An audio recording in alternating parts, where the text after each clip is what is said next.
What's going on, guys? Today we're looking at the Reebok Nano X Unknown, and boy am I excited for this review. I think the shoe looks sick, so let's talk about my 3 favorite things about this model.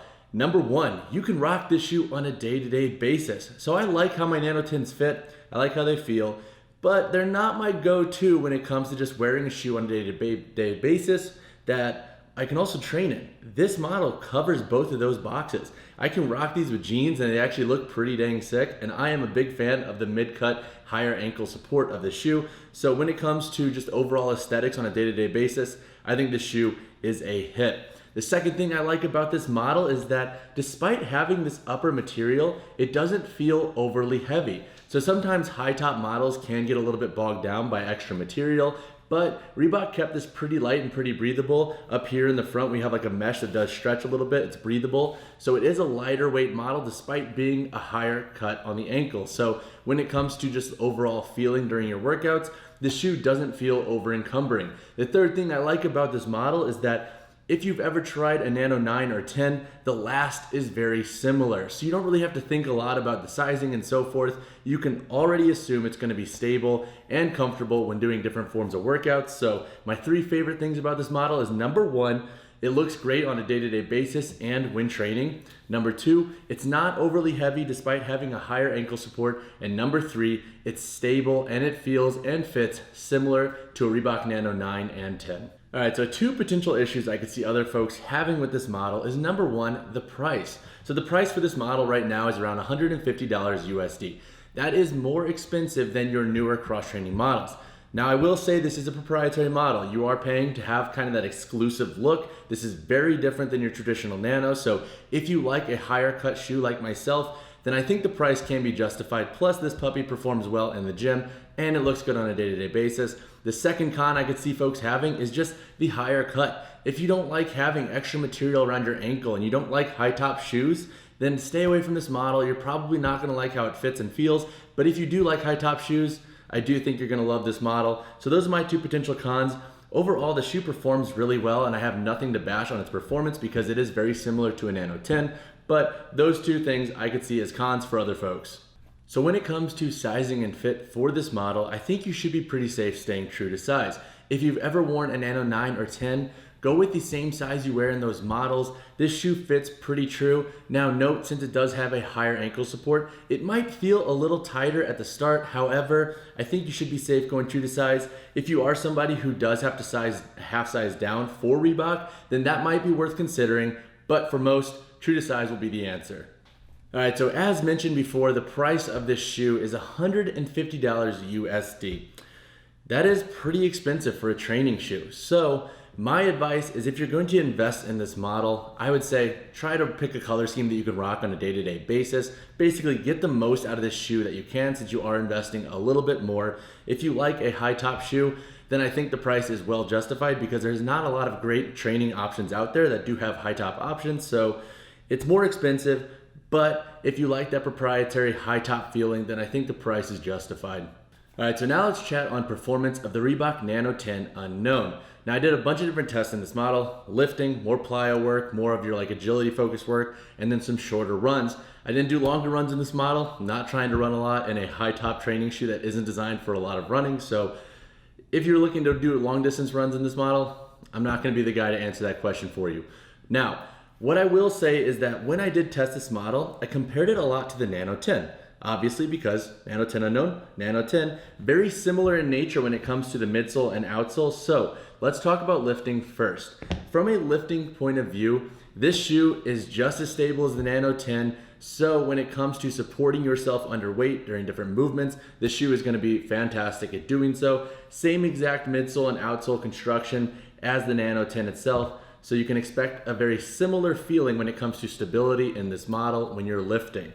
Now, what I will say though is that the outer is made a little bit different. There isn't this heavier flex weave up here in the toe, so it does have a little bit more give up here. So that could be something to consider for folks who are doing a lot of toe dragging movements, so box jump burpees and so forth. It might be an issue with durability down the road. I don't think it will be super pertinent because there is a synthetic layer here on the outside and lateral and medial side of the shoe.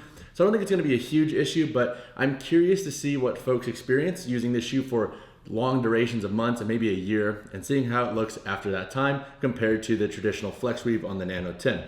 Now, when it comes to plyos and agility work, this shoe feels fine. I like the additional ankle support when it comes to just really locking you in place. Feels very similar to a Nano 10.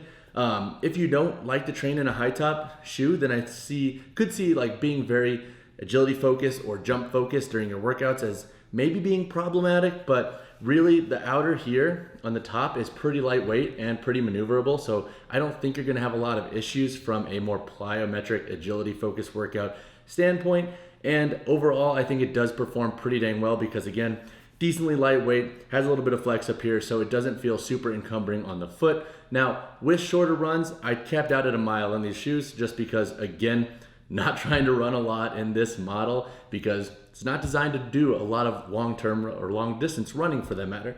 So overall on shorter runs, feels fine. It's a high-top training shoe that's designed to support weight and do CrossFit and functional style workouts. So overall, for shorter runs, if you ever have like 800 meters or 400 meters programmed, you're gonna be fine rocking this model. It doesn't feel super terrible when doing shorter runs. So overall, I would compare the shoe obviously to the Nano 10 from a lifting standpoint. From an agility and plyo focused standpoint, it does feel a little bit different, and that's because we have a higher ankle support. It's gonna feel a little bit more different when you're going through like dorsiflexion, for example, when doing jumps. And from a running standpoint, feels similar to a Nano 10, might be a little bit more limiting, again, due to the ankle support, but overall, I think the shoe performs pretty dang well. But again, one of my favorite aspects about this model is that you can wear it outside of the gym too, which is a huge plus in my eyes. All right, so this, in my opinion, is probably the most exciting part of this review, and that's talking about the construction of this model because it does look a lot different than the traditional Nano 10 when it comes to the aesthetics of the outer. So let's make our way up here at the toe and work towards the heel. So similar outsole wrap as the Nano 10. The difference being is that the outer here is a little bit reworked. So we don't have that flex weave material. This is more of like a breathable textile mesh and so forth. We have some synthetic leather on the lateral and medial sides for durability purposes. It's pretty lightweight, pretty maneuverable. Doesn't feel super encumbering again when it comes to the overall feeling of the material on the outer. Making our way through the midfoot, similar structure to the Nano 10. So we have that EVA midsole, we have that TPU wrap back here towards the heel. And then on the outer here, this is a very lightweight material. You can actually probably see my finger through here. So it doesn't feel super heavy. And what's really interesting is the outer portion, so the lateral side of the shoe, has a split here in the tongue versus the medial side, which does not. Personally, I'm a huge fan of that because I don't know if you've ever rocked Noble high top trainers, but they are kind of a pain to get on. So having these two loops around the tongue and heel, and then the split makes this shoe pretty dang easy to get on, even if you are sweaty. So no shade towards Noble because I do love those high top trainers, but I do really think that this is a cool construction perk about this model. And it doesn't feel like there's any issue with durability with a tongue like this. And overall, it doesn't really wrap around and get stuck into the shoe. It stays pretty true to where it's at. So going up from the midfoot, we have 1, 2, 3, 4, 5, 6 eyelets going all the way up. I've only been rocking it to the 5th eyelet, and I've been really liking how that feels. But you can rock it to the 6th, and it'll give you a little bit more support and ankle wrap support. But I've been only going up 5 eyelets, and it's been performing pretty well. I dig the construction down here, similar to the Nano 10, how the laces are kind of enclosed. Cool for durability purposes, especially if you're doing rope climbs and so forth, where friction might be a little bit more prevalent.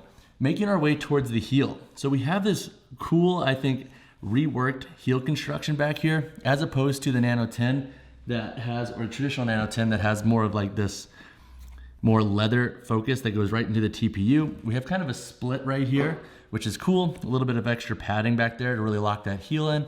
We have some additional padding here on the medial and lateral side where it has this like nano portion right here. Overall, I love the aesthetics of the heel. I think this looks like cookies and cream, like candy bars, which is awesome. And then also I like the olive construction of this model. So for this colorway, I think it's a massive hit, but that's just my take. Outsole, similar split, meta split up here. So split outsole, similar to the Nano 10, literally the exact same. Rope Protect on the medial and lateral sides. And then we also have some Nano 10 branding on the inner portion here. So this shoe, in my opinion, does feel a little bit like hype beastie. So it's like a little bit more, let's call it like limited edition almost. So That's, I think, has like a really cool perk about this model when it comes to just grabbing a pair and knowing that you're investing in something that's worth it, even though it is a little bit more expensive.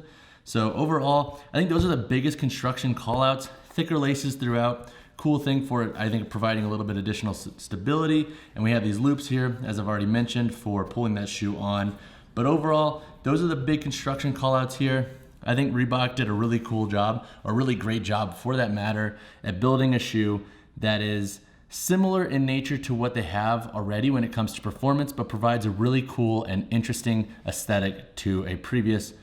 And that wraps up my review of the Reebok Nano 10 Unknown.